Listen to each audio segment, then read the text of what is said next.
Today's lesson, we're going to talk about a few sections together.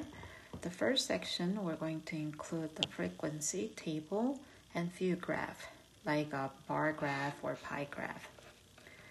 Example 1 is asking, have given all these informations, but then bottom line, they're asking you to find the frequency table.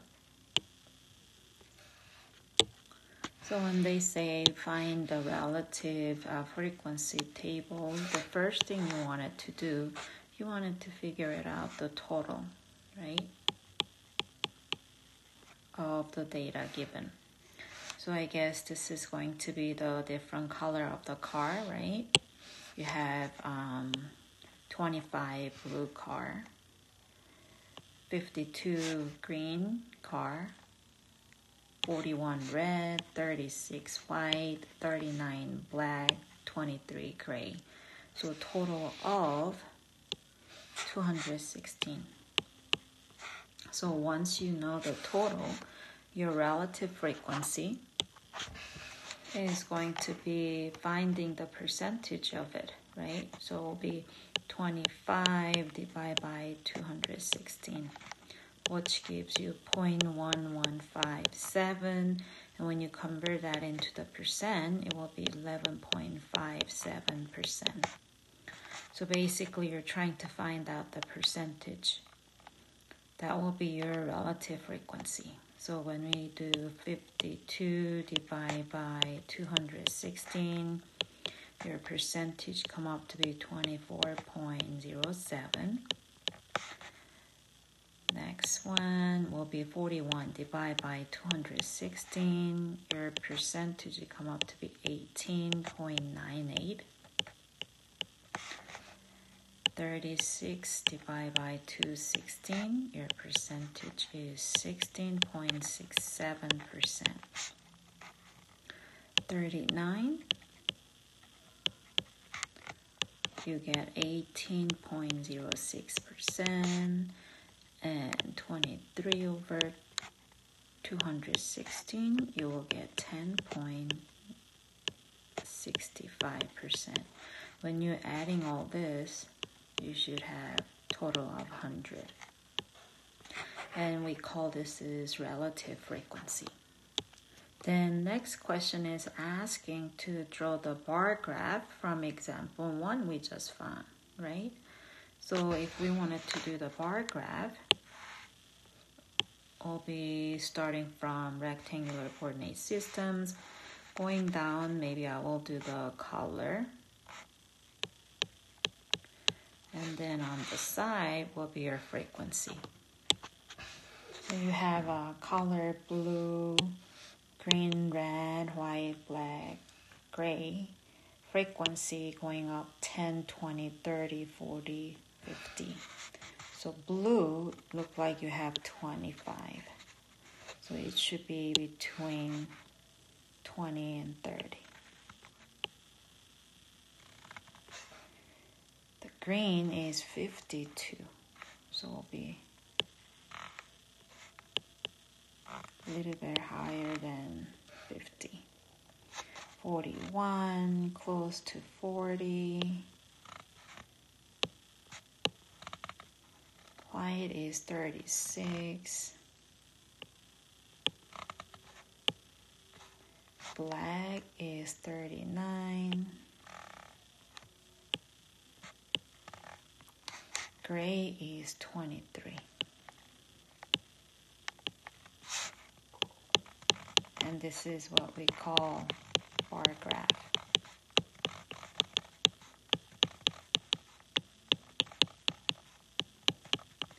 And if you have a bar graph, then it's easier to compare. So always graph is easier to compare than just when the data is given. And also in this bar graph, if you wanted to show your relative frequency, maybe you can use different color, right?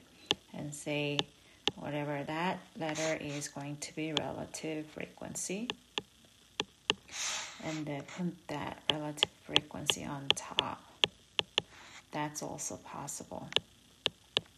so that you can put more informations in that one bar graph. 16.67%, 18.06%, 10.65%. So this kind shows you can put more than one informations there. Now example 3 is asking, looking at that chart, are we be able to answer these 3 questions easily or better, right? So the first one is asking how many of the vehicle were red. So the red is going to be 41. And then say which color of vehicle was involved in the most total loss. And that means the one it's highest, right? And on the graph, this one looks highest. So that's going to be green. And then what percentage of the vehicle involved in total loss collisions were blue? So that's going to be blue will be this. This is the blue. And you can see that's going to be percentage will be, oh, that was the black. So blue is right here. Blue percentage is right there. So it will be 11.57. 11.57%.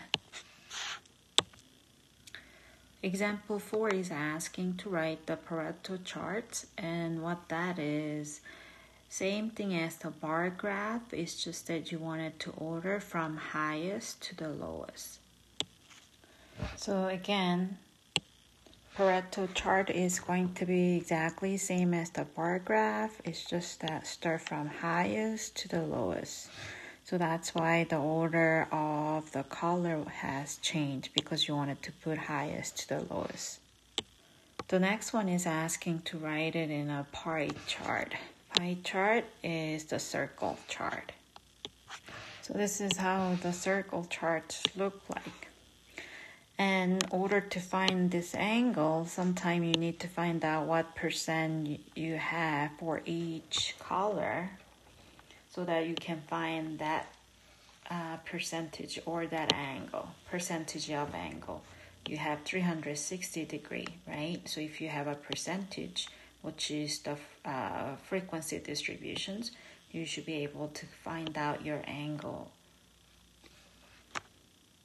And that's how you're going to find the pie chart. Example 6 is showing the pie chart, and this is the voters' preference, right? And total of 20,000 voters. And they wanted to know what percent and number of the voters support repeats, right? This one right here, red.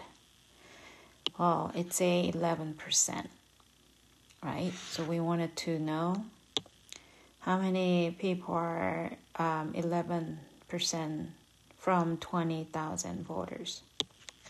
So you will do 20,000 times 11%, change it to decimal, will be 0.11. That will give you 2,200.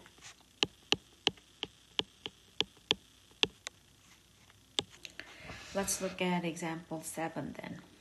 Example 7 shows 2 graphs. Below shows the support of same-sex marriage, right? From a poll taken in December 2008.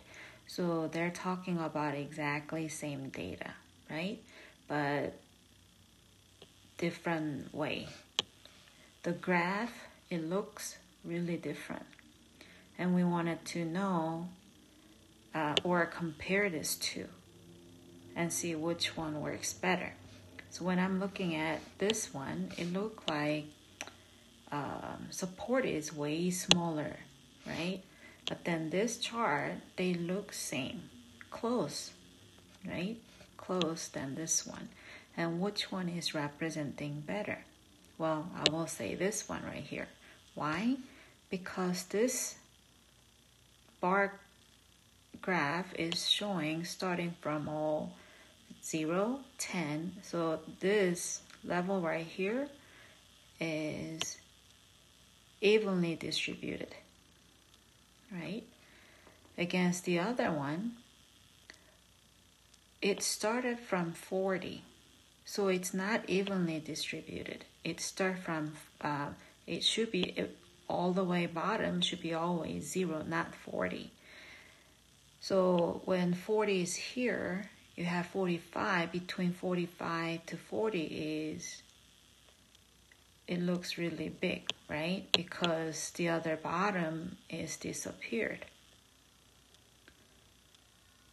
So if this length is 5, from the 0 to 40 should be all the way bottom, all the way going down, right? So when we're seeing it from far away, this is what we should see from starting from 0.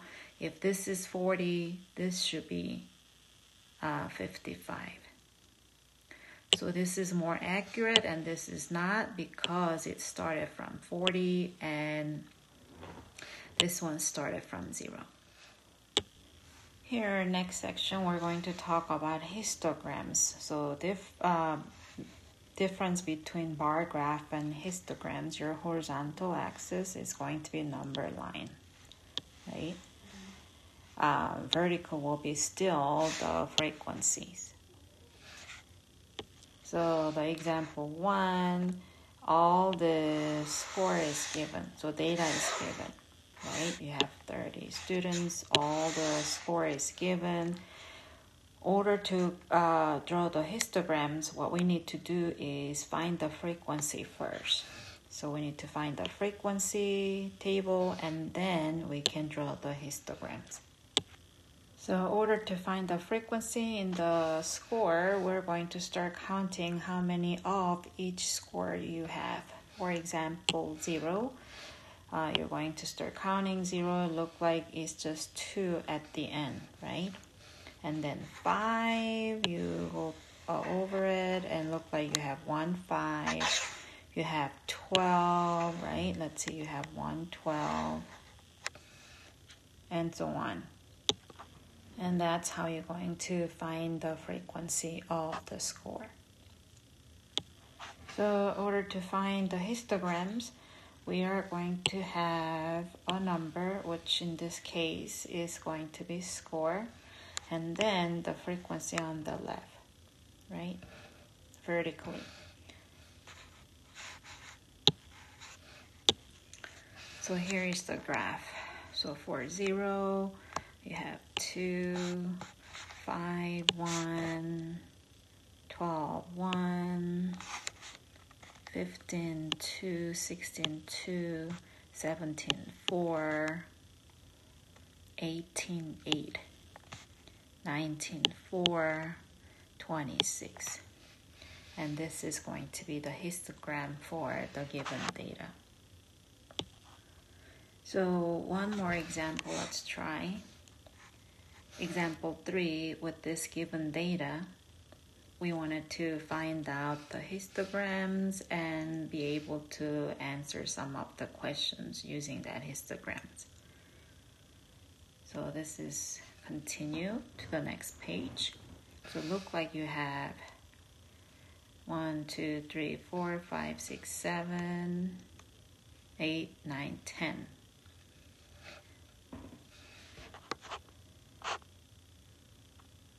Difference, right?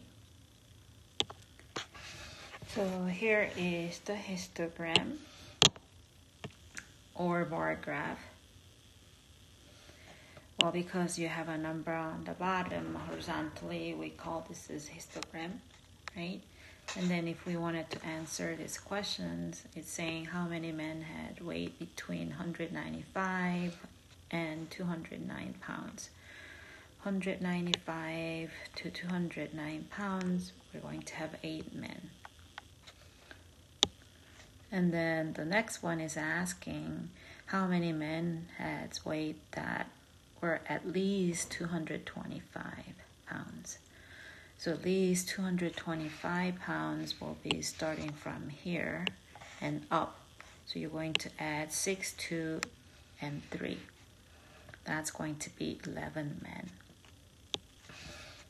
D is asking what percent of men weighs less than 150 pounds. So you need to first find how many men weight less than 150 pounds and then convert that into the percent. So 150 is right here, so 4 plus 14. So when you add them up, it will be 18. Find the percent. Since the total number of the data was from 100, it will be 18 divided by 100 to find the percent. So 18%. Okay, the next section we're going to talk about distributions and different types of the distribution shape, right? So we have bell shape, uniform shape, and we have the tail extended to the right, right? And tail extended to the left shape. And we're also going to talk about outlier. Okay, so when we're looking at the example 1, looking at the histogram below, right? So this is the histogram they're talking about. They want to know if this is symmetric. Well, I will say it's not because data is clustered on the right side instead of in the middle, right? If it was in the middle and then going narrower on the both sides, then yes, symmetric. But because the data is clustered on the right side, this is not going to be symmetry. And B is asking what types of distribution is, right? Out of this 4, what type is it? That's going to be left. Because the left side with the longer tail. What about the next one? Example 2, right? This one, I can tell the data is clustered in the middle, right? So when you draw, it will look like this, bell shape, right? So this is going to be symmetric distributions. And again, like I said, this is the bell shape distributions. Okay, symmetry and bell shape, right? For example 2. Example 3, we have the data given. This is the exam score of the 20 statistics students.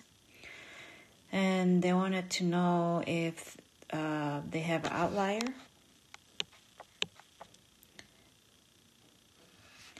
Or if they do, why or why not. So in order to tell or see if we have an outlier, the best way to do it is graphing. And if we draw the histogram right here, we can tell this is going to be an outlier. Why? Because most of the data cluster on the right side all together, right? They all stick together right here. With the 2 space, this data was outside, far away from the cluster data. So we call this is outliers. And you can also find this outlier from finding the frequency distributions too. But my personal opinion, the graph is usually easier. That's all we're going to talk about these sections. We'll see you next sections.